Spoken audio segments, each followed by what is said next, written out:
নমস্কার বন্ধুরা, বর্ণাস লাইফস্টাইল চ্যানেলে আরও একবার অনেক অনেক স্বাগত তোমাদের সবাইকে। তোমরা কেমন আছো বলো?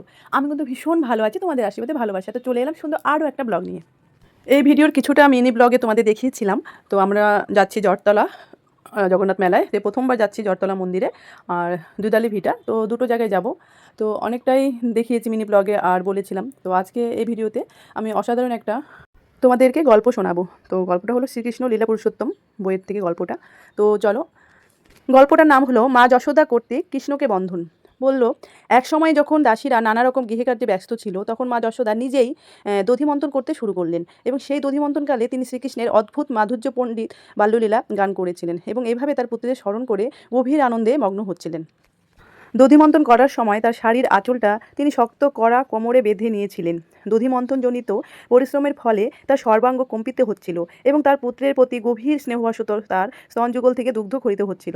তার হাতের চুড়িগুলিতে পরস্পর স্পর্শ মাত্রই কনকন শব্দ হচ্ছিল এবং তার কানের দুল ও পয়োধর যুগল কম্পিত হচ্ছিল। তার মুখমণ্ডলে শ্বেতবিন্দু দেখা দিয়েছিল এবং তার মাথার ফুলের মালাটি ইতস্তত বিক্ষিপ্ত হয়ে পড়েছিল। সেই সময় শিশু কৃষ্ণ ক্ষুধার্ত হয়ে সেই স্থানে এসে উপস্থিত হলেন। তিনি তখন তার মায়ের প্রতি স্নেহের বশে দাবি করলেন যে তিনি যেন দধিমন্থন বন্ধ করে তাকে স্তন্যদান করেন। তিনি তাকে ইঙ্গিত দিলেন যে তার প্রথম কর্তব্য হচ্ছে তাকে স্তন্যদান করা, তারপরে তিনি দধিমন্থন করতে পারেন।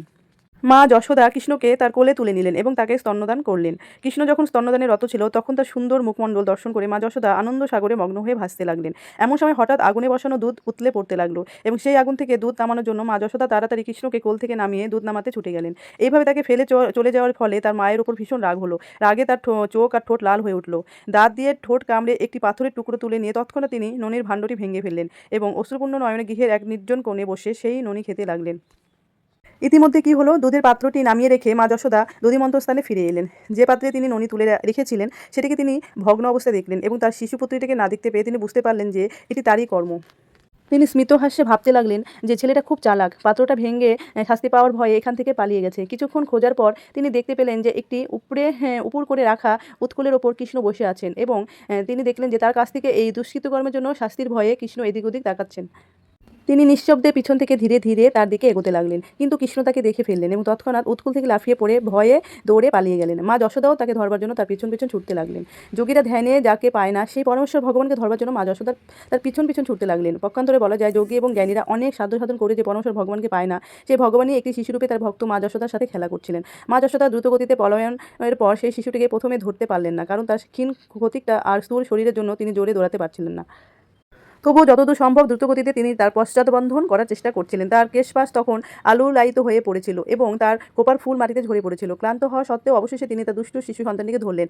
মায়ের হাতে ধরা পড়ে কৃষ্ণ ভয়ে কাঁদো কাঁদো হয়ে উঠলেন। তার দুই হাত দিয়ে তিনি চোখের জল মুছতে লাগলেন এবং তার ফলে তার চোখের কাজল সারা মুখে লেগে গেল। মাকে ছুরি হাতে তার সামনে দাঁড়িয়ে থাকতে দেখে তিনি অত্যন্ত ভয় পেয়েছিলেন। মা যশোদা তখন ভাবলেন যে শিশুটি অনর্থক ভয় পাচ্ছে। পুত্রের শুভাকাঙ্ক্ষী রূপে তিনি ভাবলেন যে তার শিশুটিকে এতটা ভয় দেখানো ঠিক হবে না, অথচ তাকে একটু দণ্ড না দিলেই নয়। তাই তিনি হাতের ছুরিটা ফেলে একটি দড়ি দিয়ে তাকে বেঁধে রাখতে মনস্থ করলেন। তিনি জানতেন না যে পরমেশ্বর ভগবানকে বাধা কারো পক্ষে সম্ভব নয়। মা যশোদা ভাবছিলেন যে কৃষ্ণ হচ্ছেন তার ছোট্ট শিশুপুত্র। তিনি জানতেন না যে তার সেই শিশুটি আদি অন্তহীন, তার অন্তর্বাহির নেই, অর্থাৎ তিনি সর্বব্যাপক, তিনি অনন্ত এবং সর্বব্যাপ্ত, তিনি সমস্ত জগৎ স্বরূপ। তবুও মা যশোদা তাকে তার পুত্র বলে মনে করছিলেন, যদিও তিনি সমস্ত ইন্দ্রিয়ের অগোচর।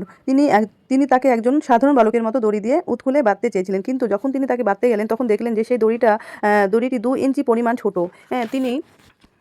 তিনি আরও দড়ি এনে তার সঙ্গে সেগুলি জুড়ে বধিবার চেষ্টা করলেন। তিনি কিন্তু তখনও দেখলেন যে তার সেই পরিমাণেই ছোট। এভাবে সবকটি দড়ি তিনি জোড়া দিয়ে তাকে বাঁধবার চেষ্টা করলেন, কিন্তু তবুও বাঁধতে গিয়ে তিনি দেখলেন যে তা 2 ইঞ্চি ছোট। এইভাবে গৃহে সমস্ত দড়ি একত্রিত করেও মা যশোদা তাকে বাঁধতে পারলেন না। তখন গোপীরা হাসতে লাগলেন এবং যশোদাও হাসতে হাসতে বিস্ময়াপন্ন হলেন। এটি কি করে সম্ভব?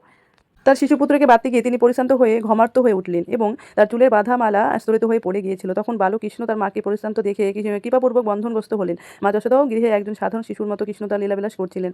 কেউই পরমেশ্বর ভগবানকে নিয়ন্ত্রণ করতে পারে না। শুদ্ধ ভক্ত ভগবানের চরণাবিন্দে নিজেকে সর্বতভাবে সমর্পণ করেন। ভগবান তাকে মারবেন না রাখবেন সেটা তার উপরে ছেড়ে দেন, কিন্তু ভক্ত সর্বদাই তার শরণাগত থাকেন। তেমনি ভগবানও আবার ভক্তকে আনন্দ দান করার জন্য তার কাছে আত্মসমর্পণ করেন। মা যশোদার কাছে কৃষ্ণের আত্মসমর্পণ তার এক অপূর্ব দৃষ্টান্ত। কৃষ্ণ তার ভক্তদের সব রকমের মুক্তি প্রদান করেন, কিন্তু মা যশোদার প্রতি তিনি যে অনুগ্রহ প্রকাশ করেছিলেন তা ব্রহ্মা মহেশ্বর এমনকি সর্বদা ভগবানের ব্রহ্ম বিলাসিনী লক্ষ্মী দেবীরও দুর্লভ। পরমেশ্বর ভগবান তিনি যশোদানন্দন এবং নন্দন নামে খ্যাত। যোগী এবং জ্ঞানীরা কখনো তাকে পূর্ণরূপে জানতে পারেন না, কিন্তু তার ভক্তদের কাছে তিনি সুলভ। যোগী এবং জ্ঞানীরা কখনো তাকে সমস্ত আনন্দের পরম উৎস বলে উপলব্ধি করতে পারেন না। মা যশোদা তার ছেলেকে বেঁধে রেখে গৃহকার্যে ব্যস্ত হলেন। সেই সময় উৎকুলে বাঁধা শ্রীকৃষ্ণ বাড়ির সামনে দুটি অর্জুন বৃক্ষ দেখতে পেলেন। সমস্ত আনন্দের পরমশ ভগবান শ্রীকৃষ্ণ তখন মনে মনে ভাবলেন, মা প্রথমে আমাকে দুধ না খাইয়ে চলে গিয়েছিলেন, তাই আমি ননির ভাণ্ড ভেঙে ফেলে সেগুলি বাদরদের খাইয়েছি, আর এখন আবার তিনি আমাকে এই উৎকুলে বেঁধে রেখেছেন, তাই এখন আমি আগের থেকে আরও বেশি রকমের দুষ্টুমি করব। এইভাবে তিনি মনস্থ করলেন যে সেই দুটি বিশাল অর্জুন বৃক্ষকে তিনি উপরে ফেলে দিবেন। এই দুটি অর্জুন গাছের একটা ইতিহাস আছে। তাদের পূর্বজন্মে তারা ছিল নলকুরুপ এবং মণিগ্রীব নামক কুবেরের দুই পুত্র। সৌভাগ্যক্রমে তারা ভগবানের কৃপাদৃষ্টি লাভ করেছিলেন। পূর্বজীবনে মহিষী নারদ তাদের অভিশাপ দিয়েছিলেন, যার ফলে তারা পরমেশ্বর ভগবান শ্রীকৃষ্ণকে দর্শন করার সৌভাগ্য অর্জন করেছিলেন। এই আশীর্বাদ রূপী অভিশাপ তাদের দেওয়া হয়েছিল, কেননা অত্যাধিক মাত্রায় মদ্যপান করার ফলে তাদের স্মৃতি ভ্রষ্ট হয়েছিল। মা যশোদা কর্তৃক কৃষ্ণকে বন্ধন, এই গল্পটা তোমাদের কেমন লাগলো অবশ্যই বলো বন্ধুরা। হতে পারে জগন্নাথের মেলা আমি দেখতে গিয়েছিলাম, তো তার সাথে এই গল্প কোনো মিল নেই, তবুও গল্পটা তোমাদের শোনালাম। কেমন লাগলো অবশ্যই বলো বন্ধুরা। ভালো থেকে সবাই।